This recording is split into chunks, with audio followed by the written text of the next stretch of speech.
Sid Smith played 10 years for the Toronto Maple Leafs and then led the Whitby Dunlops to a world championship. I developed a shot, low shot to the corner, and just knew when to let it go, and it got me a lot of goals. Bobby Orr and the Hockey Legends. Brought to you by Planters Nuts, the legend of quality and freshness. From Jamaica, the legend of Sid Smith. I've met a lot of legends in my time, but few as well known as this fellow, Mr. Peanut.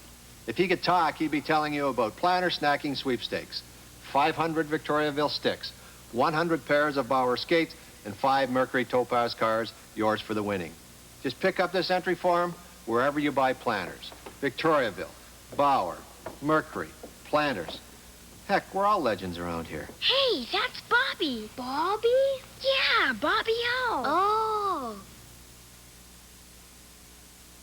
The late Max Kaminsky gave you a tip that really turned your career around. Yes, when I turned pro and went to Pittsburgh, Max was coach, and he noticed that I was shooting off the wrong foot, and also I wasn't getting shots away quick enough, so I practiced hard, and it paid off for me. Got 55 goals there and a few more in the NHL. In the late 40s, the Maple Leafs really buried a lot of great hockey players in Pittsburgh. Yes, well, we were owned by the Toronto Maple Leafs, and we had guys like Todd Sloan, Fleming McKell, Frankie Mathers, myself. We were all looking forward to getting into the AHL, but we had to wait our turn. Consmeis Berchtesgaden, if that's the way you say it. You heard about Berchtesgaden? Oh, yes. Oh, that's the players used to call it that. It was a German name that, and Smythe used to sit up in the section of the greens, and he called it Berchtesgadens, and he sent messages down to the coach, and it upset the apple cart a few times, you know. I would have put it there, guy. Thank you. For Sid, bouncing from Pittsburgh to Toronto became a fact of life. Sid made a big impression in the 47 and 48 playoffs. Lovely. Nice putt. But an injury in the 49 playoffs sent him back to Pittsburgh again.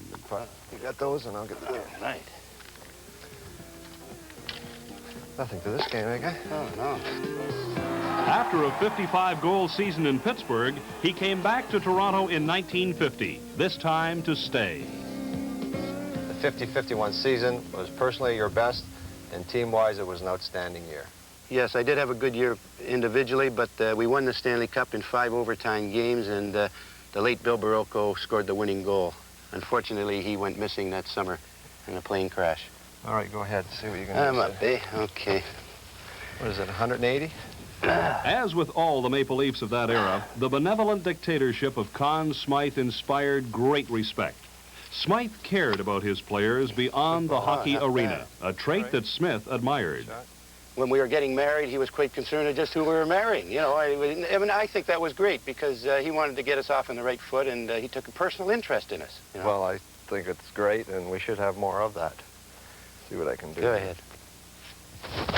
No. Oh, not too bad. Was that fast enough? Was my swing fast enough? Oh, yeah, pretty quick, pretty quick. In the middle of the 1957 season, Smith traded his NHL career for a post as playing coach of the Whitby Dunlops. And in 1958, the Dunlops won the World Hockey Championship. 9 weeks in Europe to prepare for one game against the Soviets in Oslo.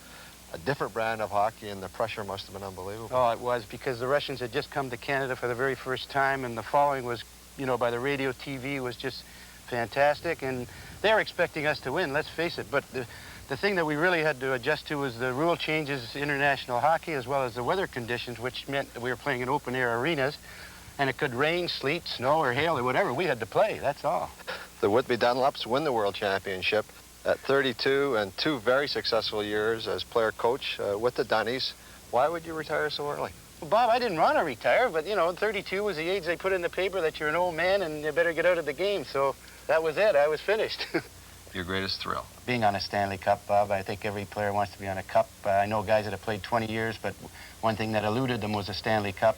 I'd have to say, though, that Whitby Dunlop year in 1958 was pretty darn close. Any disappointments? Yeah, the fact that I had to leave the game at 32, I think we all feel that we're not ready to quit, and I know you've run into the same situation, but they seemed to think I was too old, so I just had to quit. That's all there was to it. Was it all worth it? Oh, yes, it was. It's been great for me in business. I've been a salesman for many years, and it's opened a lot of doors for me. A lot of people still want to talk hockey, and I wouldn't trade it for anything. Hockey experience from around the world made Sid Smith a hockey legend. Christy knows that when you're snacking, your right hand is busy. That's why Christy's snacking crackers are made especially for your left hand. Christy vegetable thins are made so that your left hand can take them easily from the box. Each cracker is perfectly designed to approach your mouth from the left. And vegetable thins has flavor and crispness ideal for left-hand loading. When your right hand is busy, remember the snack made for your left hand. Christy's left-handed snacking crackers. Bobby Orr and the Hockey Legends was brought to you by Planters Nuts, the legend of quality and freshness.